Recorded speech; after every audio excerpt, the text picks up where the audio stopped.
You've also you've seen a change in the tenor. I mean, Putin has said no more negotiation. If you remember, Putin said that he has a peace proposal on the table. It's a modification of the Istanbul Communique, updated to take into account the reality that the new territories are Russia and will forever be Russia.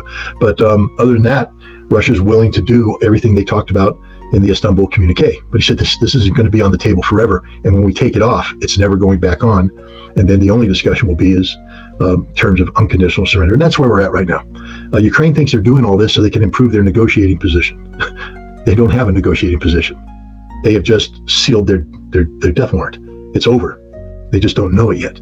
But the other thing is, they may have cost themselves another 20-30% of their country. Dmitry Medvedev has come out and said that because Ukraine went into Kursk, they're going to lose Sumy, they're going to lose Kharkiv, they're going to lose Dnipropetrovsk, they're going to lose Mykolaiv, and they're going to lose Odessa. And it ain't ever coming back. Welcome to today's battlefield analysis. The Ukraine conflict intensifies with each passing day, marked by staggering losses and shifting strategies. Inspector Scott Ritter underscores the critical need to understand these dynamics beyond Western narratives. Let's dive into the latest developments where every decision on the battlefield could shape the outcome of this brutal conflict. Turning our focus to the Kursk region, we observe a battleground of immense strategic significance.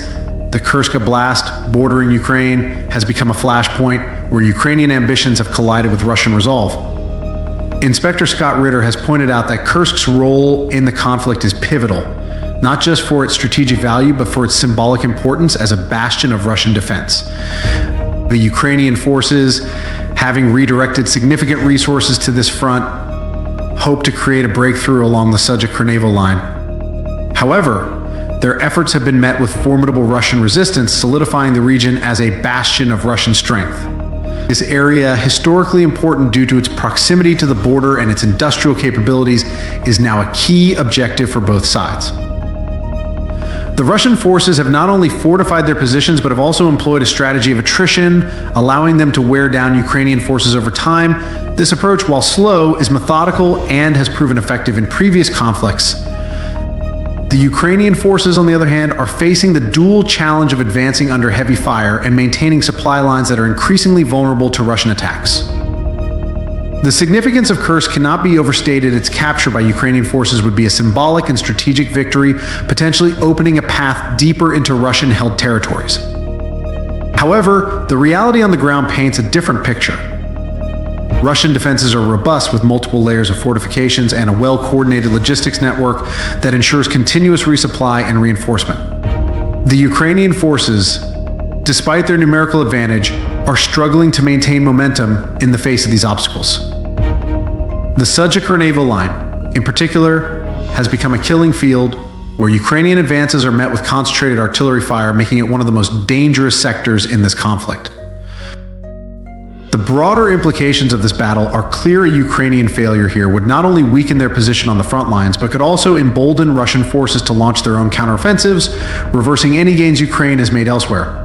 Kursk is more than just a military objective, it's a symbol of Russian resilience and a test of Ukrainian resolve. As the Kursk front stabilizes, another area of interest comes under the spotlight, the Eastern Front, where Russia continues to press its advantage. The Kharkiv region, a focal point of contention, has once again become the scene of fierce clashes. Ukrainian forces, despite facing relentless pressure, attempted a counteroffensive earlier today. This move, aimed at reclaiming lost ground, was met with a formidable Russian defense. The Ukrainian push near Lybok, a critical junction, was swiftly repelled, resulting in heavy losses for Kiev's forces. This isn't just a setback, it's a clear indication of the challenges Ukraine faces in regaining control of strategically vital areas.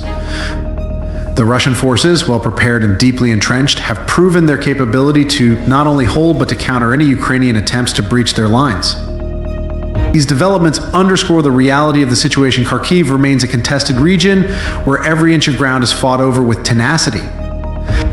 The Ukrainian forces, despite their resilience, are up against a Russian military that has adapted to the terrain, reinforced its positions, and utilized its superior artillery to devastating effect. The losses in armored vehicles alone are a testament to the effectiveness of Russian anti-defenses. What we're witnessing here is a classic example of a well-executed defensive operation where the aggressor is forced into a costly retreat. This battle for Kharkiv is not just about territory, it's about momentum. Ukraine's inability to gain ground here could have wider implications for their overall strategy, potentially forcing them to reconsider their approach or risk further attrition. The Kharkiv front is a microcosm of the larger conflict, one where tactical brilliance, rather than sheer numbers, often determines the outcome. The Eastern Front, stretching from Bakhmut to Zaporizhia, remains a theater of intense conflict where Russia's tactical superiority is increasingly evident. Over the past weeks, Russian forces have executed a series of calculated offensives designed not just to seize territory, but to systematically degrade Ukraine's military capabilities. In Bakhmut, a city that has become synonymous with brutal urban warfare, Russian troops have made significant advances, pushing Ukrainian defenders out of key positions and tightening their grip on this strategically vital area.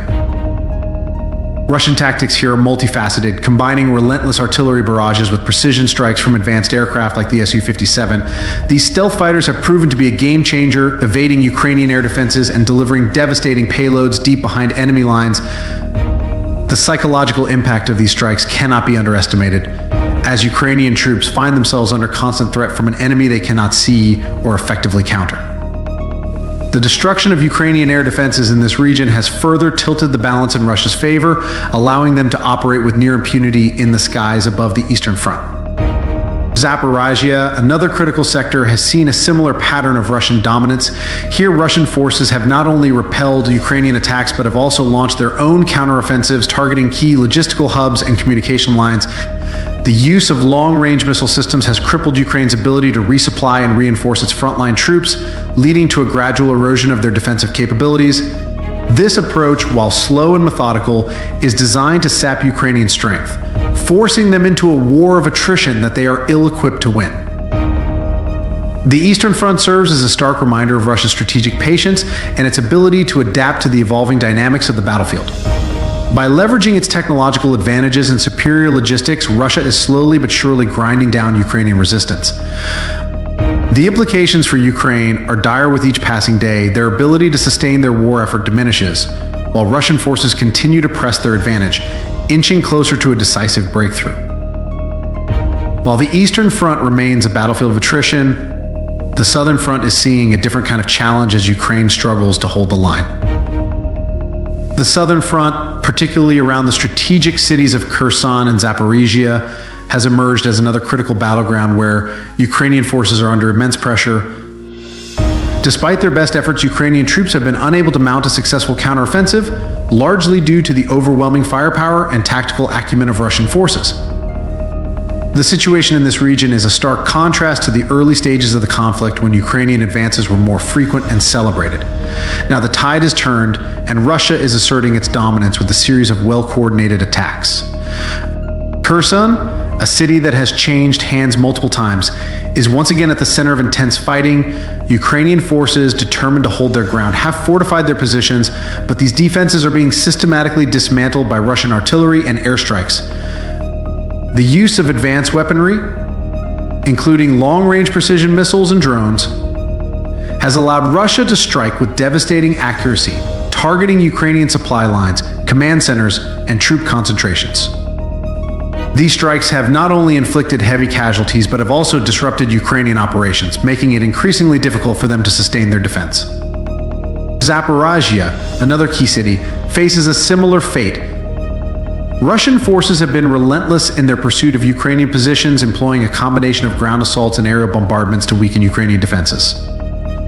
The recent introduction of new Russian military hardware, including the latest generation of armored vehicles and artillery systems, has given them a significant edge in this theater of operations. Ukrainian attempts to push back have been met with fierce resistance, leading to heavy losses in both personnel and equipment.